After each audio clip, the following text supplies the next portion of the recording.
Hello everyone, welcome back to Innovations Mind Channel. Today, ang gagawin natin ay magpe-prepare tayo. Ipe-prepare natin yung ating wooden jetski, no? Para mapinturahan na siya. So, bago yon, kailangan nating lihain yung buong parts ng ating wooden jetski gamit yung sandpaper, no? So, mayroon tayong dalawang klase. Ito yung orbital, at saka ito yung palm sander. Both palm sander sila. So, we'll be using yung 100 grit, no? Para pantayin or we'll remove the blemishes ng plywood natin.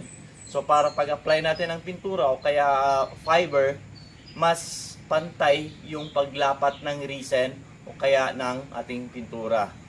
So, simulan na natin ang trabaho.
Okay, so itong wooden jet ski na to ay gawa ng kasama namin na si Shane.